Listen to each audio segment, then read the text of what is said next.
hello guys good morning जी रातिपुৱা সোনকালে উঠিলোঁ উঠি গা পা ধুই ৰেডি হৈছোঁ বহুত দিনৰ পৰা ভাবি আছিলোঁ যাম বুলি আজি ফাইনেলি ওলাইছোঁ আৰু আপোনাক দেখুৱাম ক'ত গৈছোঁ আমি গৈ আছোঁ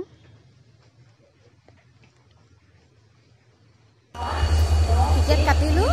মানে অহাটো আমাৰ দেৰি হ'ল লৰালি হৈছে এইফালে ট্ৰেইন উঠি আছে সোনকালে গৈছোঁ দেই আগত এতিয়া আমি ট্ৰেইনত উঠিলোঁ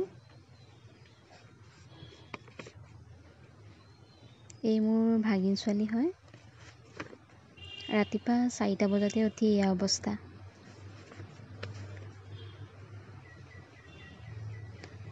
বাগানবোৰ এনেকৈ চাবলৈ ইমান ভাল লাগে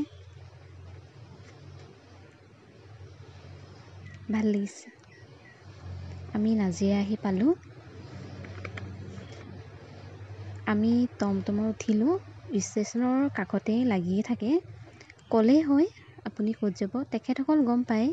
নাজিৰাত নামিলে মন্দিৰলৈহে যাব বুলিকে এয়া আপোনালোকে দেখিছে নহয় কিমান ভিৰ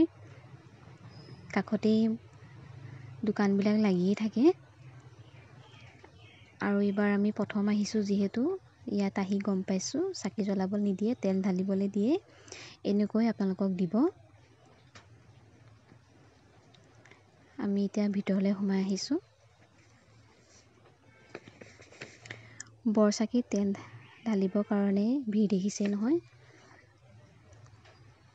এয়া ৰৈ আছে তেল ঢালিবৰ কাৰণে তেল ঢালি আহিলা নেকি এতিয়া আমি ক'ত যাম কি কৰিম ভাবিছিলোঁ পানী বটলটো কিহৰ কাৰণে দিছে বুলি ইয়াতে এনেকৈ বৰ্ডবিলাক লিখা আছে ক'ত কি কৰিব আমি সেইমতে কৰি গৈ আছোঁ আপোনালোকে আহিলে বৰ্ডবিলাক চাব শৰাই কাৰণেই হওক বা বাইদেউক লগ কৰিবৰ কাৰণেই হওক এতিয়া আমি লিংগত পানী ঢালিবৰ কাৰণে ৰৈ আছোঁ এনেকৈ অলপ দেৰি ৰৈ থকা হ'ল বহুত দূৰৰ পৰা আহে আহিলেও দুখ কৰিব নালাগে কাৰণ ইয়াত এনেকৈ টিভি লগা আছে বাবাক বাহিৰৰ পৰাই সেৱা ল'ব পাৰিব আপোনালোকে আহিলে আমি এতিয়া বাবাক দৰ্শনৰ কাৰণে ৰৈ আছোঁ বুধবাৰে আৰু শনিবাৰে বন্ধ থাকে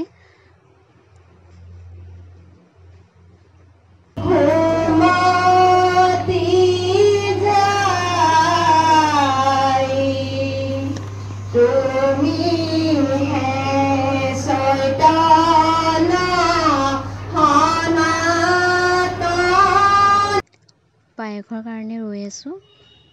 সেয়ালৈ আহিলোঁ পালোঁ কোনোমতে ভাল লাগিল খাই